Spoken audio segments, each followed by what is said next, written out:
Ladies and gentlemen, gather close, because today's story is a cautionary tale wrapped in yellow leather, soaked in blood, and narrated by the spirits of every woman who ever said, "I can fix him." Bill, it's your baby. No, you can't. And Quentin Tarantino's Kill Bill, The Whole Bloody Affair is here to remind you what happens when the mysterious older man with a dangerous vibe just isn't toxic.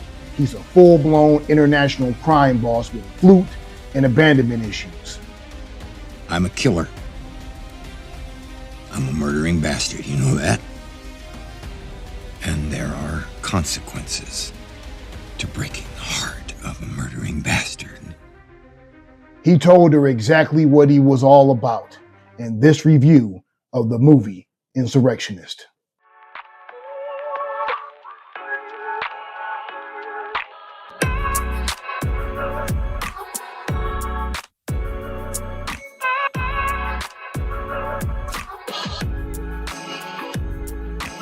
What's good? This is Rashad, the movie Insurrectionist, where we cut through cinematic nonsense with the sharpness of Atari Hanzo steel.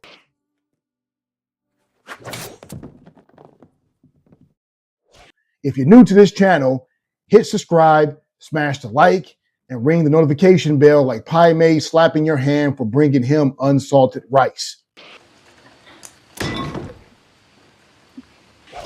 Because today, we're diving into the definitive, uninterrupted, full saga version of a revenge epic that changed action cinema forever. Maybe not, but it is one of my favorite Quentin Tarantino movies. Kill Bill, The Whole Bloody Affair. And if you haven't seen this flick, spoiler alerts. Tarantino's Whole Bloody Affair stitches together volumes 1 and volumes 2 into a single, relentless odyssey. An emotional and physical journey that plays like a cultural mixtape of Grindhouse pulp, samurai myth, spaghetti westerns, and Shaw Brothers / Bruce Lee Game of Death vengeance. We follow the bride, played by Uma Thurman, a woman who once loved the wrong man, Bill, played by David Carradine. And that wrong man shot her, left her for dead, stole her child, and sent assassins to finish her off. All because she dared to dream of a quiet, normal life. From the bloodbath of the Two Pines Chapel, to the neo-blood soul showdown with the Crazy 88, to the dusty, meditative, soul-crushing finale where she confronts her past, her trauma, and Bill himself, this saga becomes more than a revenge film. It is a cautionary tale. Sometimes the cost of loving a bad boy is your entire life. This is a masterclass in genre bending. Tarantino doesn't reference genres. He remixes them like a DJ who studied kung fu cinema, spaghetti westerns, and anime instead of a music theory. The Whole Bloody Affair showcased just how intentional that fusion is when watched as one cohesive narrative. For this version of the saga, he includes additional footage to the anime sequence that highlights O-Ren's rise to power, which is awesome to see. Uma Thurman provides a performance that is revenge personified. Uma gives us a character who's both mythical and painfully human. She limps, she suffers, she breaks, but she crawls back to her feet every time. You feel her motherhood. You feel her rage. You feel her regret for ever letting Bill's darkness define her. Bill is the original bad boy gone too far. Let's be honest. Bill is an unusual cinematic bad boy.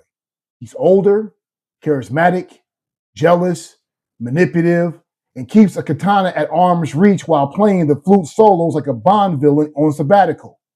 He represents the seductive danger women think they can resist until they can't. Here's what happens when the mysterious guy from your 20s turns out to be a homicidal cult leader. The bride's journey is a warning. The brilliance of this film is that it doesn't glamorize Bill. It exposes him. It shows the real arc of escaping a man who only loves the parts of you he can't control. Her revenge is not triumph. It's liberation for her old self and to protect her child. This is a movie about the consequences of revenge. The action still holds up. The first half of the film has more Japanese martial arts movie influence, which includes the Street Fighter himself, actor Sonny Chiba, as Hattori Hanzo. The Snow Garden duel is bloody, brutal, but spectacular. The House of Blue Leaves sword fight is superb as is shown in color unlike Volume 1. Pai Mei's training sequence is hilarious and reminiscent of 1970s kung fu movies like The Five Fingers of Death and The 38th Chamber of Shaolin, which starred Pai Mei himself, actor Gordon Liu. Her fight with Annetta Green, played by Vivica Fox, is epic, while he leaves a cliffhanger for a future assassin to get revenge on the bride. Lastly, her fight with Elle Driver as she snatches out her eye is superb as the bride defeats the character who represents her shadow. This film is 20 years old and damn near perfect. It's a masterpiece of style, violence, emotion, and character, and a timeless warning about the cost of loving a man who lives in chaos and refuses to leave it. The bride didn't need therapy. She needed closure, a sword, and a list. And this movie shows the consequences of the nonstop cycle of revenge. For Kill Bill, The Whole Bloody Affair, I give it 5 out of 5 stars and a thumbs up. Thank you for joining us here at The Movie Insurrectionist. Please be sure to subscribe to our channel, like the video, share it, and follow us on TikTok and X. And remember, the theatrical release will never be televised. See you soon.